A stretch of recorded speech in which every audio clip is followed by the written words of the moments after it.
नमस्कार मंडळी, sixth sense info चॅनलवर पुन्हा एकदा आपलं सर्वांचं स्वागत आहे। आणि आजचा विषय आहे पहाटे म्हणजे साधारणतः 3 ते 5च्या दरम्यान जर उठलं तर कोणते फायदे होतात, ज्याला आपण ब्रह्ममुहूर्त म्हणतो। अनेक लोक पूर्वीचे साधू असतील, अनेक चांगली लोक, आजही काही लोक ब्रह्ममुहूर्तावर उठतात आणि जी लोक ब्रह्ममुहूर्तावर उठतात ते तेजस्वी असतात।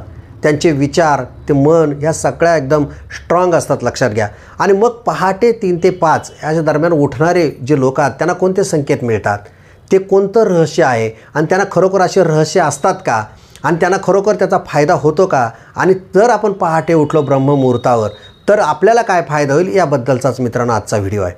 मित्रांनो, माणूस दिवसभर काम करतो, आपण सगळे धावपळीच्या जगामध्ये सगळी माणसं येतात, संध्याकाळी जेवण करून झोपी जातात आणि संध्याकाळी लवकर झोपणारी माणसं ऑटोमॅटिक पहाटे लवकर उठतात।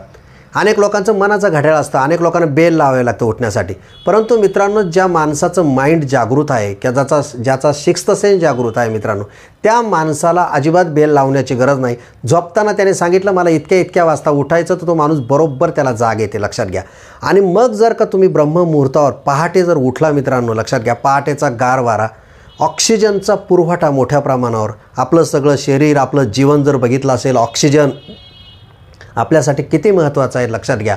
जसं आपण म्हणतो आपलं जीवन, पाणी हेच आपलं जीवन आपण जसं म्हणतो, आणि जसा H2O तुम्हाला सांगितलं हायड्रोजन आणि ऑक्सिजन, जसं पाणी बनतं त्यामुळं हा किती महत्त्वाचा ऑक्सिजन आहे, लक्षात घ्या। म्हणजे H2O म्हणजे जे पाणी, लक्षात घ्या, हे मी मुद्दामून तुम्हाला सांगितलं। आणि जर आपलं हे पाण्याचं मोठं प्रमाण असलेलं आपल्या शरीरामध्ये, आणि मग जेव्हा आपण सकाळी उठतो, दिवसभराची धावपळ करून सकाळी पहाटे जेव्हा उठतो ना मित्रांनो, पहाटेचं वातावरण असतं, गार वारा लागतो, म्हणजे ऑक्सिजनचा भरपूर पुरवठा होतो, लक्षात घ्या। मोकळी हवा असते, त्यामध्ये जर का मित्रांनो तुम्ही ध्यानधारणा जर केली, महत्त्वाचं कारण अनेक लोक म्हणतात रहस्य असतात, वेगवेगळे संकेत मिळतात, किंवा पूर्वज वगैरे फिरायला येतात त्यावेळेला ते आपल्याला संकेत देतात, किंवा ब्रह्मांडातले अनेक जे काय म्हणतो आकाशाचे तारे वगैरे, किंवा पॉझिटिव्ह एनर्जी प्रचंड जागृत असते वगैरे, असं सगळं सांगितलं जातं। पण मेन कारण मित्रांनो असं आहे की जेव्हा माणूस सकाळी झोप झालेली असते आणि एकदम शांत झालेला असतो, आणि अशा वेळेस जर त्याने सकाळी पद्मासन म्हणजे किंवा सारी मांडी घालून जरी बसला आणि त्याने ध्यान केलं, आणि ध्यान करताना जर त्याने श्वासावर लक्ष ठेवलं, एक 10 मिनिटं जरी श्वासावर लक्ष ठेवलं, थोडासा प्राणायाम केला, एखादं 2 आसन केलं, ज्यांना ते शक्य नसेल त्याने कुठे चालायला गेले, किंवा ज्याला तेही शक्य नसेल काहींनी थोडाफार एक्झरसाईज जरी केला, लक्षात घ्या, तर मित्रांनो हे जे पहाटेचं जे वातावरण असतं, ऑक्सिजनचा तुम्हाला सांगितलं एक तर पुरवठा होतो, एवढी पॉझिटिव्ह एनर्जी असतात आणि डोक्यात काहीही विचार नसतात, आणि मन असं अगदी प्रसन्न होतं, लक्षात घ्या। आणि ती जी कार्यक्षमता, शक्ती इतकी वाढलेली असते कामाची का दिवसभर माणूस ताजातवाना राहतो, लक्षात घ्या ह्या गोष्टी केल्यानंतर। आणि दिवसभर ती जे सक्षमपणे काम करू शकतो, आणि मग ही माणसं यशस्वी होतात जीवनामध्ये।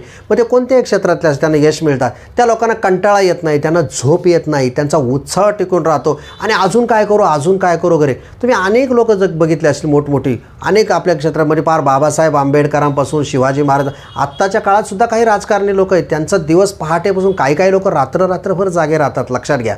म्हणजे रात्र विनाकारण जागं राहणं हे काही फार आनंदाची किंवा मोठी गोष्ट नाही, लक्षात घ्या।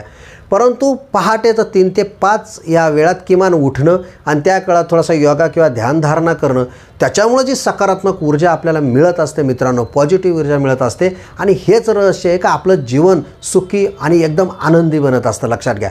मित्रांनो, जर तुम्ही उशिरा उठत असाल किंवा तुम्हाला याचा अनुभव नसेल तर नक्की पहाटे लवकर उठून बघा। तुम्ही कधी अचानक आपण उठतो एखाद्या वेळेस सकाळी झेंडावंदन 26 जानेवारी 15 ऑगस्टला, काही लोक अनेक वेळा हे म्हणण्याचं कारण असं आहे का अनेक लोकांचा दिवस हा 8-9 वाजेपासून सुरू होतो, म्हणून हे हा विषय मांडण्याचं कारण आहे, लक्षात घ्या। त्यामुळे सकाळी उठून बघा, आणि जर तुम्हाला याचा अनुभव घेऊन या। हे जो ब्रह्ममुहूर्त त्यासाठीच म्हटलेलं आहे, कारण शांत वातावरण असतं, आणि तुमच्या मनात जे काही चाललेलं असेल, तुमचे भविष्याचा काही प्लॅनिंग असेल, तुमची काही डायरी असेल, दिवसभरात करायची जी कामं असेल, शांतपणे तुम्ही काम करू शकतात, आणि आयुष्य एकदम निरोगी राहतं, लक्षात घ्या। त्या माणसाला कुठल्याही प्रकारचे आजारसुद्धा जडत नाही, सिक्स्थ सेन्स जागृत असतो, आणि आयुष्यामध्ये अनेक चांगली एनर्जी निर्माण, चांगली लोकं भेटत जातात, आणि माणूस यशस्वी होत जातो।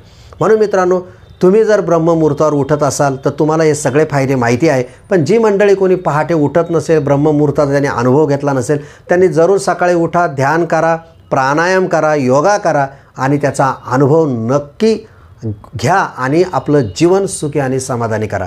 मित्रांनो, हा होता पहाटेचा व्हिडिओ। जर आवडला असेल तर नक्की लाईक करा, शेअर करा, आणि सबस्क्राईबसुद्धा करा। धन्यवाद।